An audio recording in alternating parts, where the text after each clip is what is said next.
وہ جب شوبک کے دروازے پر پہنچے تو اگلے روز کا سورج طلوع ہو رہا تھا۔ وہ صحرا میں ایک اور رات گزار آئے تھے۔ عماد لڑکی کو جہاں لے جانا چاہتا تھا اس جگہ کے متعلق پوچھ کر وہ چل پڑا۔ گھوڑے شہر میں سے گزر رہے تھے۔ لوگ ایونا کو رک رک کر دیکھتے تھے۔ چلتے چلتے عماد نے ایک مکان کے سامنے گھوڑا روک لیا اور بند دروازے کو دیکھنے لگا۔ ایونا نے اس سے پوچھا، یہاں کیوں رک گئے ہو؟ اس نے جیسے کچھ سنا ہی نہ ہو۔ دروازے کے قریب جا کر گھوڑے پر بیٹھے بیٹھے اس نے دروازے پر آہستہ آہستہ 2-3 ٹھوکریں ماریں۔ ایک بزرگ صورت انسان نے دروازہ کھولا۔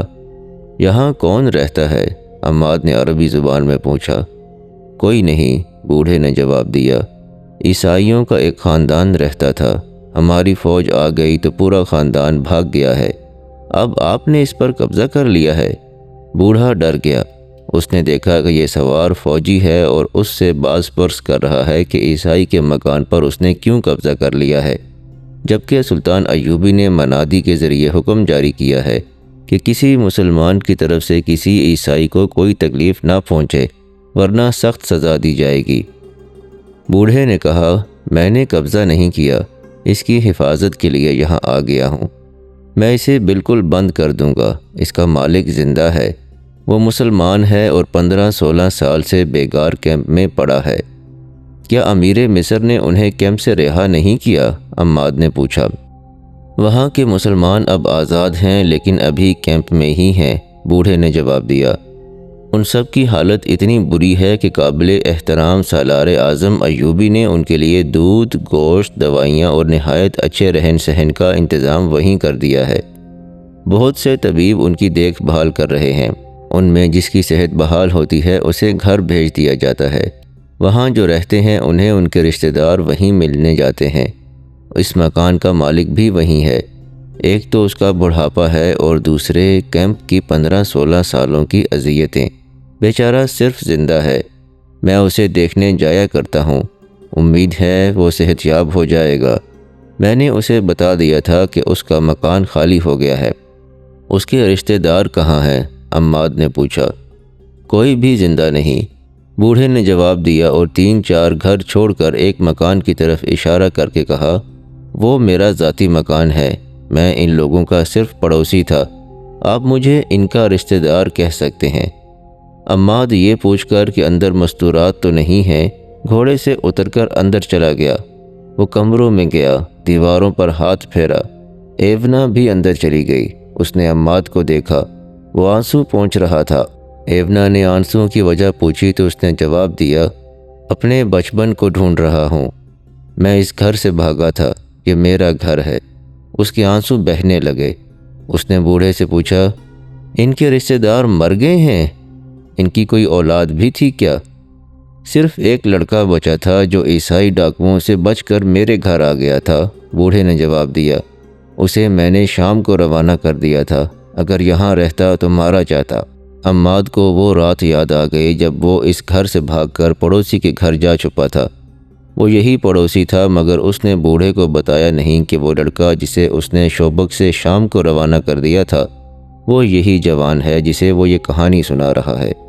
عماد کے لیے جذبات پر قابو پانا محال ہو گیا، لیکن وہ سخت جان فوجی تھا۔ اس نے بوڑھے سے کہا، میں اس مکان کے مالک سے ملنا چاہتا ہوں، مجھے ان کا نام بتا دو۔ بوڑھے نے اسے اس کے باپ کا نام بتا دیا۔ عماد کو اپنے باپ کا نام اچھی طرح یاد تھا۔ اس لڑکے کی ایک بہن تھی، بوڑھے نے کہا، بہت چھوٹی تھی۔ اسے عیسائیوں نے اغوا کر لیا تھا۔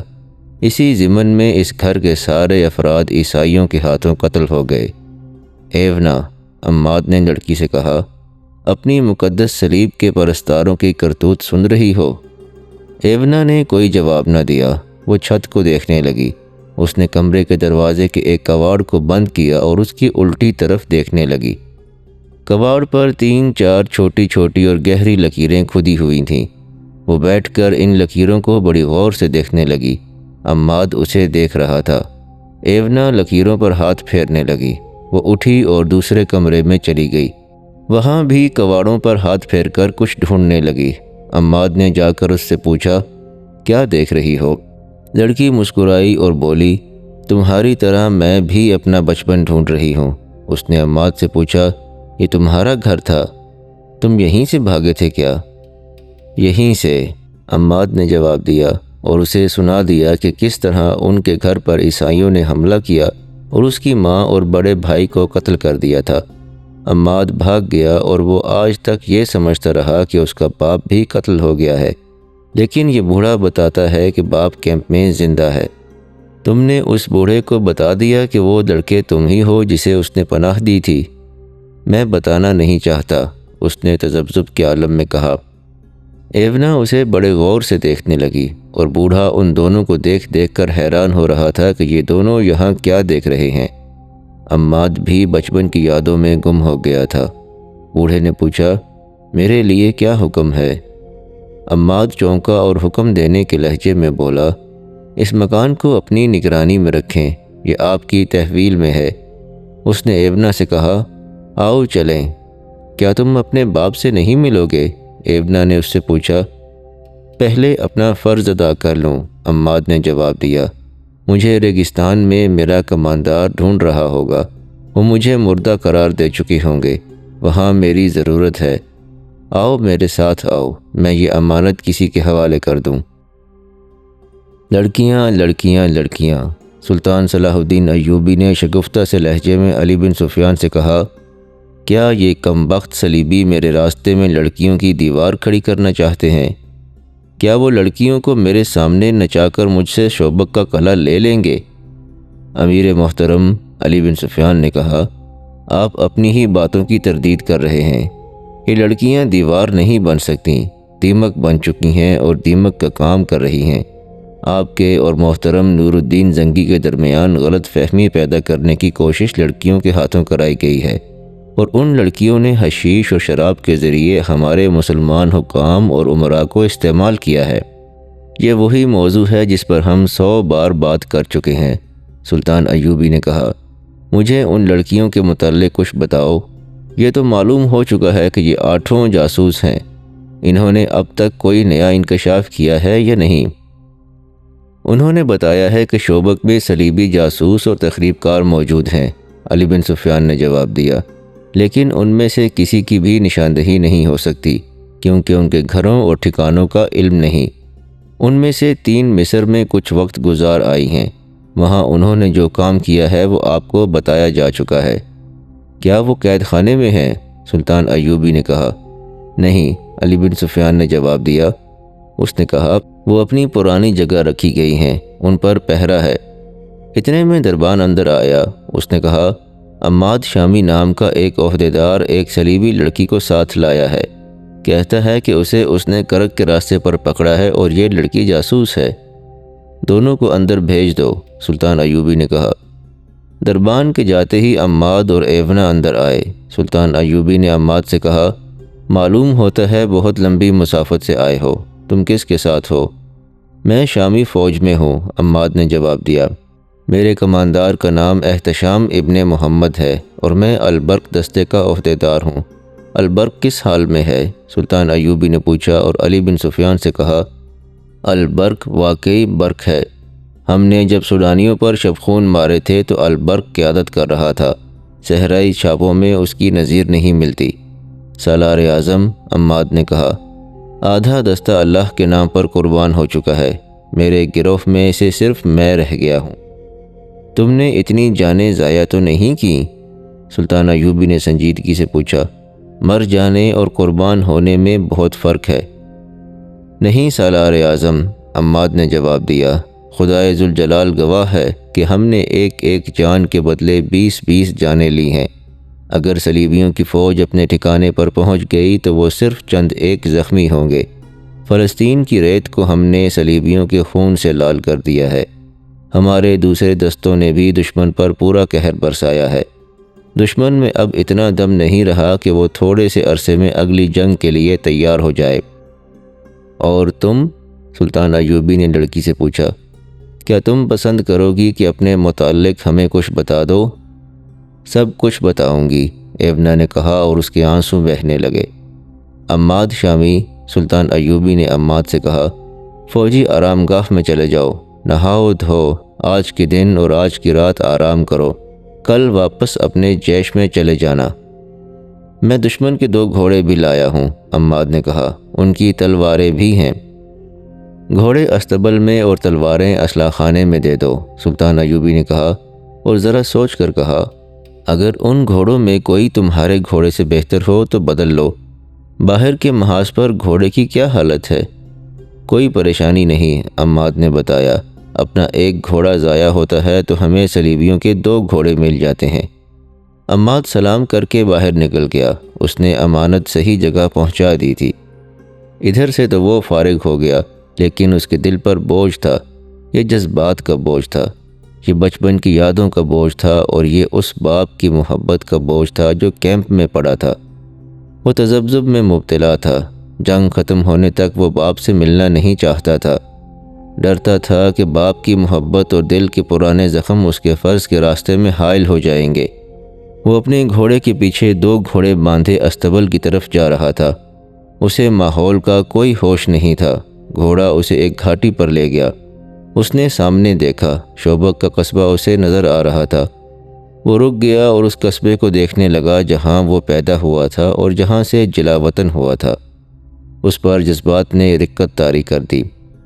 راستے سے ہٹ کر رکو سوار، اسے کسی کی آواز نے چونکا دیا۔ اس نے گھوم کر دیکھا، پیچھے ایک گھڑ سوار دستہ آ رہا تھا۔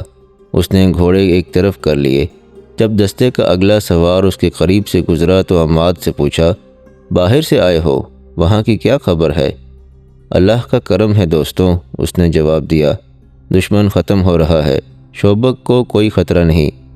دستہ آگے چلا گیا تو عماد دائیں طرف چل پڑا۔ میں نے آپ سے کچھ بھی نہیں چھپایا، ایونا سلطان ایوبی اور علی بن سفیان کے سامنے بیٹھی کہہ رہی تھی۔ وہ بتا چکی تھی کہ وہ جاسوس ہے۔ اس نے یہ بھی بتایا تھا کہ وہ قاہرہ میں 1 مہینہ رہ چکی ہے۔ اس نے وہاں کے چند ایک سرکردہ مسلمانوں کے نام بھی بتائے تھے جو سلطان ایوبی کے خلاف سرگرم تھے، اور اس نے یہ بھی بتایا تھا کہ صلیبیوں کی طرف سے سوڈانیوں کو بہت مدد مل رہی ہے، اور صلیبی فوج کے تجربہ کار کمانڈو سوڈانیوں کو شبخون مارنے کی ٹریننگ دے رہے ہیں۔ ایونا نے کسی استفسار کے بغیر ہی اتنی زیادہ باتیں بتا دیں جو جاسوس اذیتوں کے باوجود بھی نہیں بتایا کرتے، کیونکہ ان میں ان کی اپنی ذات بھی ملوث ہوتی ہے۔ اس سے علی بن سفیان شک میں پڑ گیا۔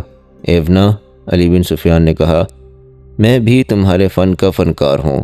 میں تمہیں خراج تحسین پیش کرتا ہوں کہ تم اونچے درجے کی فنکار ہو۔ ہمارے تشدد اور قید خانے سے بچنے اور ہمیں گمراہ کرنے کا تمہارا طریقہ قابل تعریف ہے، مگر میں اس دھوکے میں نہیں آ سکتا۔ آپ کا نام؟ ایونا نے پوچھا۔ علی بن سفیان، علی نے جواب دیا۔ تم نے شاید ہرمن سے میرا نام سنا ہوگا۔ ایونا اٹھی اور آہستہ آہستہ علی بن سفیان کے قریب جا کر 2 زانوں بیٹھ گئی۔ اس نے علی بن سفیان کا دایاں ہاتھ اپنے ہاتھ میں لیا اور ہاتھ چوم کر بولی، آپ کو زندہ دیکھ کر مجھے بڑی خوشی ہوئی ہے۔ آپ کے متعلق مجھے بہت کچھ بتایا گیا تھا۔ ہرمن کہا کرتا تھا کہ علی بن سفیان مر جائے تو ہم مسلمانوں کی جڑوں میں بیٹھ کر انہیں جنگ کے بغیر ختم کر سکتے ہیں۔ لڑکی اٹھ کر اپنی جگہ واپس بیٹھ گئی۔ میں نے قاہرہ میں آپ کو دیکھنے کی بہت کوشش کی تھی، مگر دیکھ نہ سکی۔ میری موجودگی میں آپ کے قتل کا منصوبہ تیار ہوا تھا۔ پھر مجھے نہیں بتایا گیا کہ یہ منصوبہ کامیاب ہوا تھا یا نہیں۔ مجھے شوبک بلا لیا گیا تھا۔ ہم کس طرح یقین کر لیں کہ تم نے جو کچھ کہا ہے وہ سچ ہے؟ علی بن سفیان نے پوچھا۔ آپ مجھ پر اعتبار کیوں نہیں کرتے؟ لڑکی نے جھنجھلا کر کہا۔ اس لیے کہ تم صلیبی ہو، سلطان ایوبی نے کہا۔ اگر میں آپ کو یہ بتا دوں کہ میں صلیبی نہیں مسلمان ہوں تو آپ کہیں گے کہ یہ بھی جھوٹ ہے، لڑکی نے کہا۔ میرے پاس کوئی ثبوت نہیں۔ 16-17 سال گزرے، میں اسی قصبے سے اغوا ہوئی تھی۔ یہاں آ کر مجھے پتہ چلا ہے کہ میرا باپ کیمپ میں ہے۔ اس نے اپنے باپ کا نام بتایا اور یہ بھی بتایا کہ اسے اپنے باپ کا نام اب معلوم ہوا ہے۔ اس نے سنایا کہ عماد نے اسے کس طرح صحرا سے بچایا تھا اور وہ رات کو اسے قتل کرنے لگی، مگر اس کا خنجر والا ہاتھ اٹھتا ہی نہیں تھا۔ اس نے کہا، میں نے دن کے وقت اس کے چہرے پر اور اس کی آنکھوں میں نظر ڈالی تو میرے دل میں کوئی ایسا احساس بیدار ہو گیا جس نے مجھے شک میں ڈال دیا کہ میں عماد کو پہلے سے جانتی ہوں یا اسے کہیں دیکھا ضرور ہے، مجھے یاد نہیں آ رہا۔ میں نے اس سے پوچھا تو اس نے کہا کہ ایسے نہیں ہو سکتا۔ رات کو 2 صلیبی سپاہیوں نے مجھ پر حملہ کیا تو عماد جاگ اٹھا، اس نے ایک کو برچی سے مار دیا۔ میں اس وقت تک اپنے آپ کو صلیبی سمجھتی تھی، میری ہمدردیاں صلیبیوں کے ساتھ تھیں، مگر میں نے دوسرے صلیبی سپاہی کو خنجر سے ہلاک کر دیا، اور مجھے خوشی اس پر نہیں ہوئی کہ میں نے ان سے اپنی عزت بچائی ہے، بلکہ اس پر ہوئی کہ میں نے عماد کی جان بچائی ہے۔ اور جب راستے میں عماد نے میرے ساتھ اپنے متعلق کچھ جذباتی باتیں کیں تو زندگی میں پہلی بار میرے سینے میں بھی جذبات بیدار ہو گئے۔ میں تمام سفر عماد کو دیکھتی ہی رہی۔ مجھے صرف اتنا یاد آیا کہ مجھے بچپن میں اغوا کیا گیا تھا، مگر یہ یاد بھی ذہن میں دھندلی ہو گئی۔ آپ کو معلوم ہے کہ مجھ جیسی لڑکیوں کو کس طرح تیار کیا جاتا ہے۔ بچپن کی یادیں اور اصلیت ذہن سے اتر جاتی ہے، یہی حال میرا ہوا۔ لیکن مجھے یقین ہونے لگا کہ عماد کو میں جانتی ہوں۔ یہ خون کی کشش تھی، آنکھوں نے آنکھوں کو اور دل نے دل کو پہچان لیا تھا۔ شاید عماد نے بھی یہی کچھ محسوس کیا ہو، اور شاید اسی احساس کا اثر تھا کہ اس نے مجھ جیسی دلکش لڑکی کو اس طرح نظر انداز کیے رکھا جیسے میں اس کے ساتھ تھی ہی نہیں۔ اس نے مجھے گہری نظروں سے بہت دفعہ دیکھا ضرور تھا۔ ایونا نے تفصیل سے سنایا کہ شوبک میں داخل ہو کر عماد ایک مکان کے آگے رک گیا اور ہم دونوں اندر چلے گئے۔ یہ گھر اندر سے دیکھ کر میری یادیں بیدار ہونے لگیں۔ مجھے ذہن پر دباؤ ڈالنے کی ضرورت محسوس نہیں ہوئی، ذہن اپنے آپ ہی مجھے اس گھر میں گھمانے پھرانے لگا۔ میں نے ایک کواڑ کی الٹی طرف دیکھا، وہاں مجھے خنجر کی نوک سے کھدی ہوئی لکیریں نظر آئیں۔ یہ میں نے بچپن میں بڑے بھائی کے خنجر سے کھود دی تھیں۔ میرا ذہن مجھے ایک اور کواڑ کے پیچھے لے گیا، وہاں بھی ایسی ہی لکیریں تھیں۔ پھر میں نے عماد کو اور زیادہ غور سے دیکھا۔ داڑھی کے باوجود اس کی 16-17 سال پرانی صورت یاد آ گئی۔ میں نے اپنے آپ کو بڑی مشکل سے قابو میں رکھا۔ میں نے عماد کو بتایا نہیں کہ میں اس کی بہن ہوں۔ وہ اتنا پاک فطرت انسان اور میں اتنی ناپاک لڑکی، وہ اتنا غیرت مند اور میں اتنی بے غیرت۔ اگر میں اسے بتا دیتی تو معلوم نہیں کہ وہ کیا کر گزرتا۔ اس دوران علی بن سفیان نے کئی بار سلطان ایوبی کی طرف دیکھا۔ وہ لڑکی کو ابھی تک شک کی نگاہوں سے دیکھ رہے تھے، لیکن لڑکی کی جذباتی کیفیت، اس کے آنسو اور بعض الفاظ کے ساتھ اس کی سسکیاں دونوں پر ایسا اثر کر رہی تھیں جیسے لڑکی کی باتیں سچ ہیں۔ لڑکی نے آخر انہیں اس پر قائل کر لیا کہ اس کے متعلق وہ چھان بین کریں۔ اس نے کہا، آپ مجھ پر اعتبار کریں نہ کریں، مجھے قید خانے میں ڈال دیں، جو سلوک کرنا چاہتے ہیں کریں، مجھے اور کچھ نہیں چاہیے، میں اب زندہ نہیں رہنا چاہتی۔ اگر آپ اجازت دیں تو میں اپنے گناہوں کی بخشش کے لیے کچھ کر کے مرنا چاہتی ہوں۔ کیا کر سکتی ہو؟ سلطان ایوبی نے پوچھا۔ اگر آپ مجھے کرک تک پہنچا دیں تو میں صلیب کے 3-4 بادشاہوں اور اپنے محکمے کے سربراہ ہرمن کو قتل کر سکتی ہوں۔ ہم تمہیں کرک تک پہنچا سکتے ہیں، سلطان ایوبی نے کہا، لیکن اس کام سے نہیں کہ تم کسی کو قتل کرو۔ میں تاریخ میں اپنے متعلق یہ تہمت چھوڑ کر نہیں مرنا چاہتا کہ صلاح الدین ایوبی نے اپنے دشمنوں کو ایک عورت کے ہاتھوں مروا دیا تھا اور شوبک میں فوج لے کے بیٹھا رہا۔ اگر مجھے پتہ چلے گا کہ صلیبیوں کا کوئی بادشاہ کسی لا علاج مرض میں مبتلا ہے تو میں اس کے علاج کے لیے اپنے طبیب بھیجوں گا، اور پھر ہم تم پر ایسا بھروسہ کر بھی نہیں سکتے۔ البتہ تمہاری اس خواہش پر غور کر سکتے ہیں کہ تمہیں معاف کر کے کرک بھیج دیں۔ نہیں، ایونا نے کہا، میرے دل میں ایسی کوئی خواہش نہیں، میں یہیں مروں گی۔ میری اس خواہش کا ضرور خیال رکھیں کہ عماد کو یہ نہ بتائیں کہ میں اس کی بہن ہوں۔ میں کیمپ اپنے باپ کو ضرور دیکھنے جاؤں گی، لیکن اسے بھی نہیں بتاؤں گی کہ میں اس کی بیٹی ہوں۔ وہ زارو قطار رونے لگی۔ علی بن سفیان نے اپنی ضرورت کے مطابق اس سے بہت سی باتیں پوچھیں، پھر سلطان ایوبی سے پوچھا کہ اسے کہاں بھیجا جائے۔ سلطان ایوبی نے سوچ کر کہا کہ اسے آرام اور احترام سے رکھو، فیصلہ سوچ کر کریں گے۔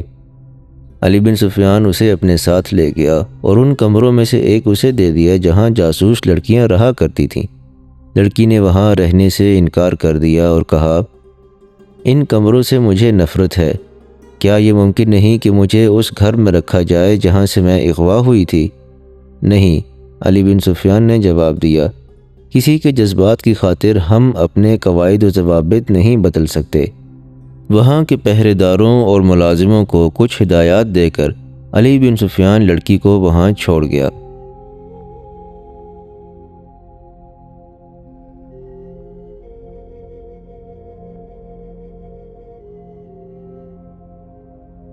یہاں پر اس قسط کا اختتام ہوتا ہے۔ اگر آپ کو انداز بیان پسند آیا ہو تو اس ویڈیو کو لائک ضرور کیجیے گا، اور ہمارے چینل کے ساتھ جڑے رہنے کے لیے ہمارے چینل کو سبسکرائب بھی کر لیجیے گا۔ انشاءاللہ اگلی قسط میں حاضر ہوتے ہیں۔